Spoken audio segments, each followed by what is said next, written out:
Hello, it's Saturday, March 15th of 2025, and today I'm here at Medford Tufts Station, about 4 miles northwest of downtown Boston, to explore the Green Line trolley network, which runs through America's first ever subway.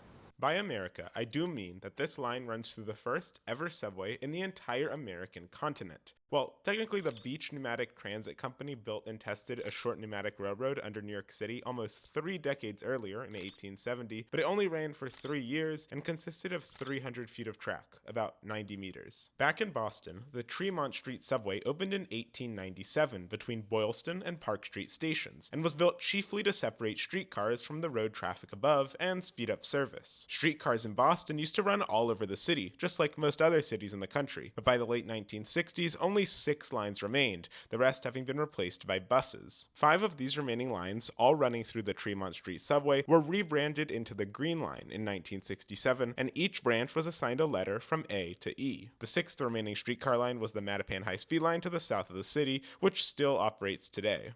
In 1969, only 2 years after the Green Line was formed, the A branch to Watertown closed and was replaced by buses, which brings us to today, with branches B, C, D, and E. The E branch used to run to Forest Hill Station until 1985, when it was eventually cut back to Heath Street, and the only other major modification to the system was the Green Line Extension Project, which opened in 2 phases in 2022. It added 6 stations to the network and entirely rebuilt 1. I explore some of the new stations at the start of the video right after this voiceover. But first, rolling stock. Currently, the Green Line operates a fleet of 3 models of streetcar, creatively named Type 7, Type 8, and Type 9, each one built by a different manufacturer. Type 7 vehicles are not step-free, but to allow for some form of step-free access on each coupled set, all sets on the network operate with at least one Type 8 or Type 9 vehicle, which are mostly low floor. Recently, a contract was awarded to CAF to build a new, you'll never guess the name, Type 10 light rail vehicle. These 100% low floor trams are slated to be introduced in 2027 and will be about 1.5 times the size of existing trains.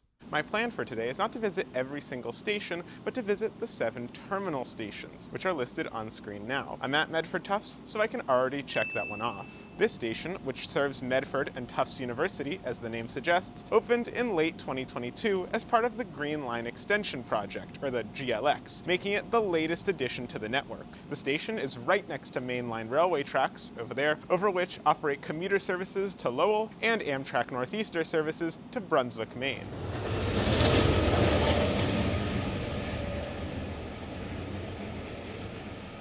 Unlike the older termini on the network, Medford Tufts doesn't have a turnaround loop. This is because, although older trolleys were unidirectional, newer models can run in both directions without needing to turn 180 degrees.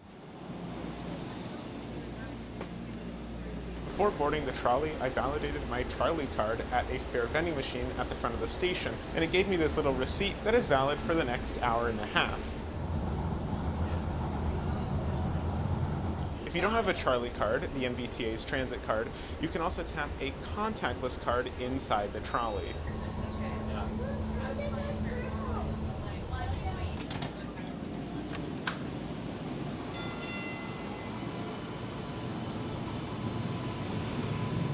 This is Lechmere Station, and although it's been here for a very long time, it looks so modern because it was entirely rebuilt during the GLX project. Just before arriving here at Lechmere, I passed over the flyover just west of the station, which is where the D and E branches diverge. I'm now going to head back the way I came, but take a D-line train instead, one stop to Union Square, the second terminus I'll be visiting today.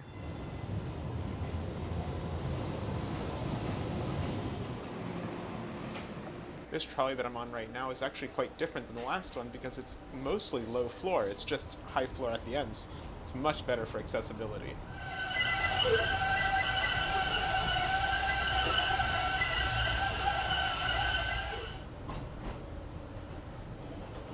Union Square final stop, doors on the left. Union Square. Here at Union Square, it also opened as part of the GLX project, but in early 2022 instead. It's also right next to the Fitchburg line. I just got on a trolley going downtown. I just didn't want to wait 12 minutes for the next one.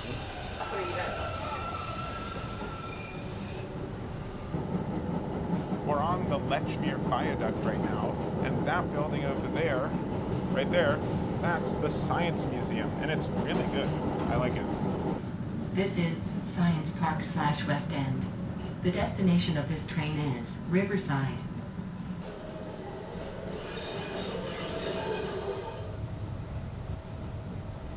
So this is North Station, where you can connect to the commuter rail and Amtrak. What's really cool is that there's a cross-platform transfer with the Orange Line right there. It's a tram metro cross-platform transfer. I don't know if that happens anywhere else in the country.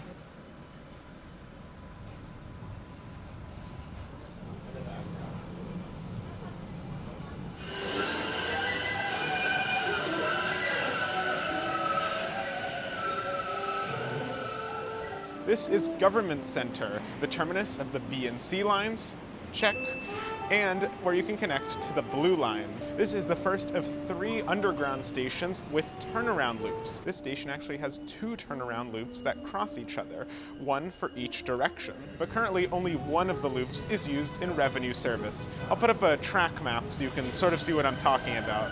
So first, for the turnaround loop that's actually used, B and C line trains terminate here on this track from coming in from the southwest, and they come over here, turn around behind this wall, and merge with the D and E line trains going southbound and come in here. And this track here is part of the unused loop.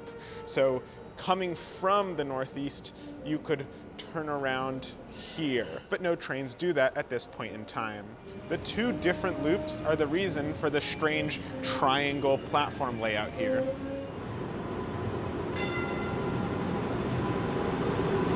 During weekday peak hours, each branch sees service every 6 to 8 minutes, which combines to every 1.5 to 2 minutes between Government Center and Copley. I believe that this core section receives the most train service per hour out of any other corridor in the country. Maybe except for the San Francisco Muni Metro, but I doubt it. On Saturdays, though, each branch only runs every 8 to 15 minutes, but that still means that the core section gets a train every 2 minutes to every 3 minutes and 45 seconds. I really like the line diagram, well, for all the lines in Boston, but especially the green line, because it separates each of the 4 branches into their own lines, which makes it really clear to see what branch goes where. They're nicely lettered too. It also shows the transfers, the subway lines, the other lines that you can connect to. I also like the subtle messaging on how the names of the stations are only listed in the direction that you're going. Like this sign is for, Copley and West, so it doesn't have the names of the stations that are not in that direction. The only minor / major complaint I have is that for people that are colorblind, especially red-green colorblind, distinguishing these two is probably a little difficult. I'm not sure, so I just wish they had the names of the lines. Also, this looks way more yellow than orange, at least in this light. Before I continue on my way, I just wanted to head up here to the actual station entrance, which has this lovely view of the gorgeous Boston City Hall.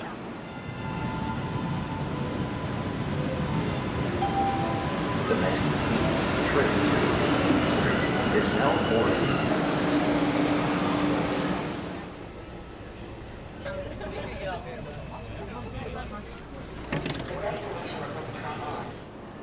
I got off at Park Street, just one stop from Government Center, because I just think it's a really cool station. For one, it's a quad track station, which I think only Boylston is the other one, but here all 4 tracks are used. Going southbound, lines D and E serve that track, or they come in on that track, and lines B and C come in on this track. Even though they do end up merging, I think it's just to hold 2 trains in the station at once. Or since the platforms are so long, it probably hold 4 trains at once. Another interesting fun fact is that the 2 middle tracks here actually connect to each other in a loop behind the station on the north end. And that's why the ends of the platforms are so curved. Something else I just noticed is that they do actually take advantage of the whole platform because each of the branches stops at a different point along the platform. So here, line B stops before line C in 2 different berths, as they call them. You can also, of course, transfer to the red line. Train to Heath Street is now boarding.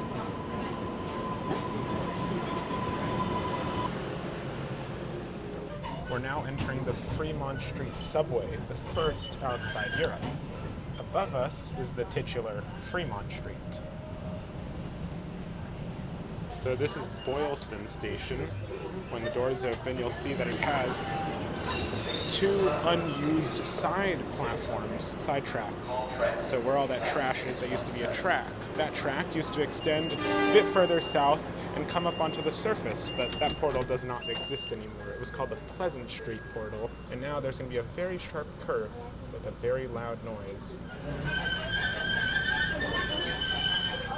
This is Copley. After here, we're going to diverge onto our own tracks to Heath.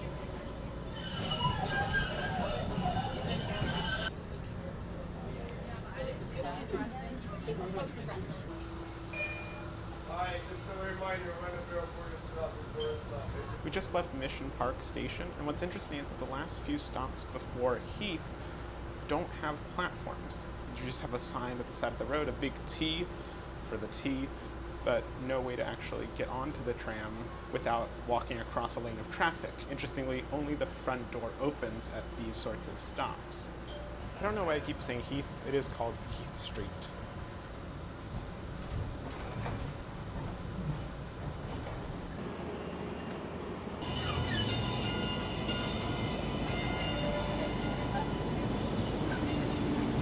Made it to Heath Street. It's a very simple station, just one, kind of 2 tracks, but there's not a platform there. It's just a loop, and I don't know, terminus number 4, checked off. Yeah, that's the right way, right? No, that way. I can't leave without at least a few things to mention. One important one is that this didn't used to be the end of the E branch. The E branch used to extend way further to Forest Hill Station, the last stop on the Orange Line, but it got cut back in the 80s, I think.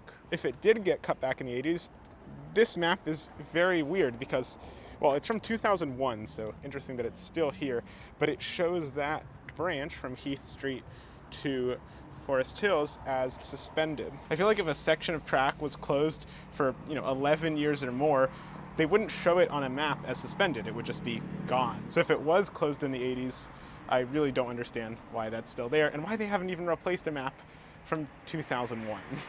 Another really nice thing about the stations on the E branch, maybe other places, are these cool departure boards. They are in black and white though. They're a little inaccurate with the whole, like this is the terminus, so there shouldn't be a gray line at the bottom saying that the tram is coming. Anyway, they're nice. I mentioned that it's a downside being black and white, although I do appreciate the use of e-ink. I just say that because the line names here are colors, and where it shows, the status of each line, they're in black and white, which is funny. I feel like they should be in color if they're colors, but they just have the names. I mean, both would be best. I like how the MBTA has so little faith in the timeliness of the E branch, or maybe all the branches, that they have this sign that says that if the trolley is late or not working, just take the bus. And it's a permanent sign too.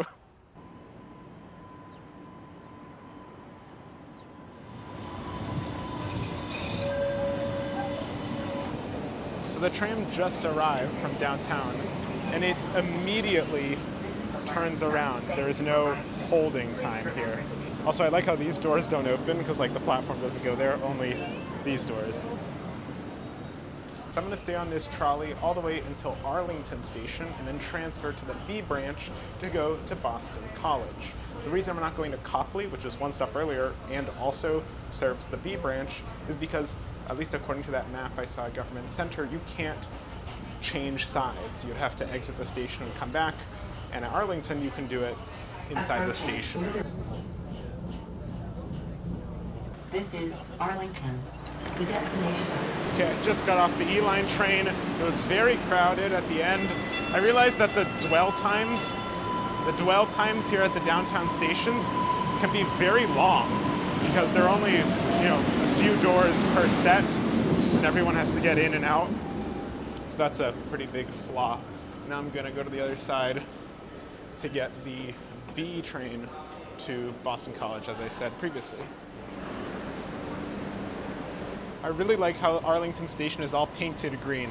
Really fits in with the theme of the Green Line.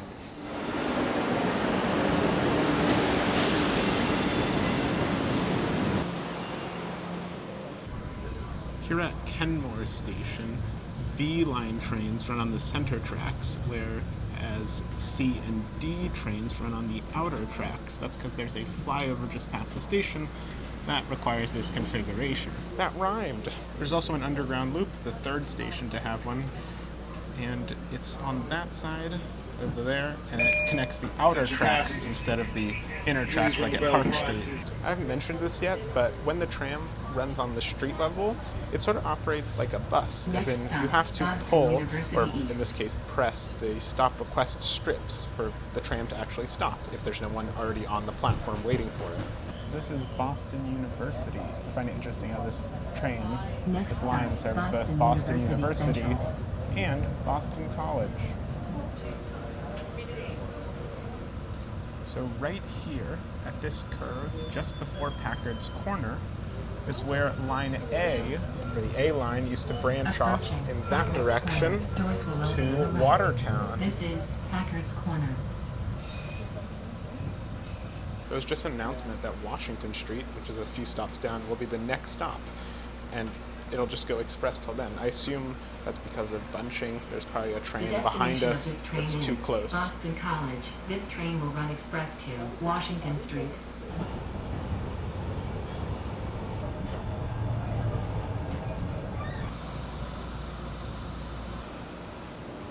This is Boston College. Terminus 5, check. Now I'm gonna get back on presumably the same trolley and go the way I came, 2 stops to Chestnut Hill Avenue, and you'll see why. Now I'm just gonna cross over the tracks and go to the inbound platform. And I'm assuming that that trolley that I was just on is just gonna turn around on that loop over there. Yep.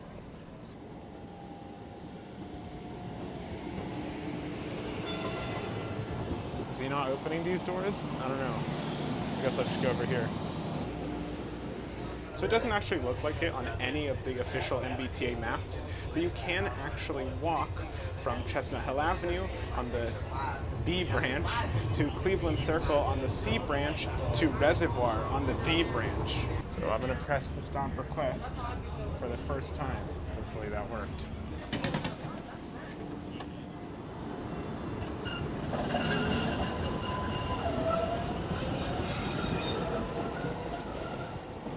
So this is Chestnut Hill Avenue, and it has one of the smallest platforms I've ever seen. By small, I mean narrowest platforms I've ever seen. I mean, some of the other stations on this branch have these platforms. They're way too small. You have like 1 foot of clear space to stand on, maybe 2 or 3 feet, but that's not enough. Anything past the edge of the yellow line here, and you'll just get hit by the trolley. So I'm just kind of waiting here on the tracks because there's nowhere else to wait. And I'm gonna cross this way to go to Cleveland Circle. There are actually tracks that go in that direction, but I don't know if they're used anymore, especially because that one doesn't even connect over there. I do like how the bike lane paint sort of swerves around here to cross the tracks at a better angle.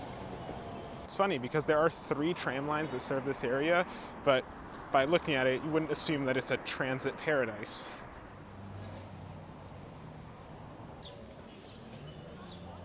Here's Cleveland Circle Station, the last stop on the C branch. Terminus 6, checked. All that's left now is Riverside, the last stop on the D branch. So, let's go. Well, I guess I can't go this way. Yeah, I think the old Cleveland Circle loop used to come around here and go back to the tracks. It just goes through the yard. But it's not used anymore, at least during the day. Reservoir. Here we go. Riverside. Perfect. So this train yard here that I wasn't allowed to cross through, I was over there, this is the Reservoir car house. And it's shared between branches B, C, and D. And there are tracks that connect all 3 together with the yard. Maybe I wasn't actually allowed to cross here. I thought it was talking about going in there. I think I'm allowed to cross here. I didn't realize before coming here that this whole station complex is sort of like on a big hill. So yeah, the tracks are a little strange and the access is a little weird. By weird, I just mean like there are stairs there, or you can go all the way there and come all the way back for step-free access. So these two tracks, these platforms, are not in revenue service. I assume it's just to get trains in and out of the yard. Maybe at the end of the day, they end at this track. Also, new signal territory starts here. Don't know what that means exactly. This is a beautiful station. It looks really nice. Line D is the only line out of the 4 that is completely grade separated all the way from Union Square to Riverside. It doesn't cross a single road or run in mixed traffic or run in the middle of a street at all. It's on its own separate right-of-way, which I assume by default must make it the best line, right? Huh, a last train board that is not a QR code. DC could learn a thing.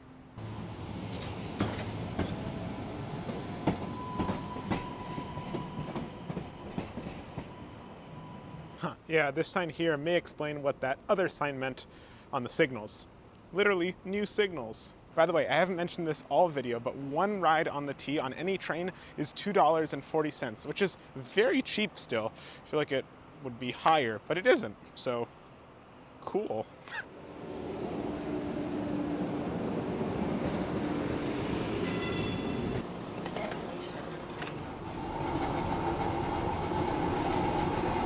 This is much faster than any of the other lines. I'm glad I saved the best for last because, wow, the D line is like a whole different level of service. It's more like an interurban. I also noticed that on the D line, instead of being named after streets, the stops are named after neighborhoods, which makes more sense because the stops are spaced out further apart and are on their own right-of-way. It's more like a train service or a metro service. For example, this is Chestnut Hill.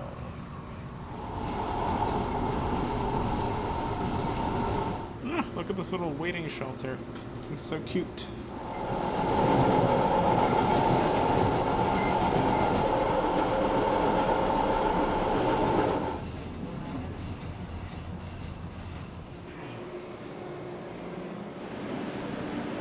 Made it to Riverside Station, terminus 7 of 7. Check. Riverside doesn't have the best land use, consisting of a parking lot and a golf course. Not great, but I'll forgive them this time since it's a one-off. Almost every other station has great land use. There's also this lovely, large metal roof structure. It's really nice, and it's green, and a yard back down there. I'm just gonna head out of the station and run through a few pros and cons before I finish the video. Interesting that this station has barriers, unlike any other station I've seen on this branch. I'll start with the cons so I can end this video on a positive note. I think the biggest con, the biggest negative about the Green Line is just capacity and number of doors. Those go hand in hand. Especially in the downtown core, the trains are too small and there are not enough doors to accommodate everyone coming in and out, and that increases the dwell times a lot. Trains just stay stopped there and increase delays and all that. And because all the branches come together, that gets propagated throughout the entire network. In addition, at least at this point in time, all the trains have steps somewhere, so that, you know, slows things down as well. The other con I want to mention is that there is no signal priority on the street running segments of the B and C branches. So the trains just go super slow and they get stopped at almost every red light. Now for the pros, I think the biggest pro, at least for a transit enthusiast, is that the Green Line consists of essentially like a mash of all these different types of transit services.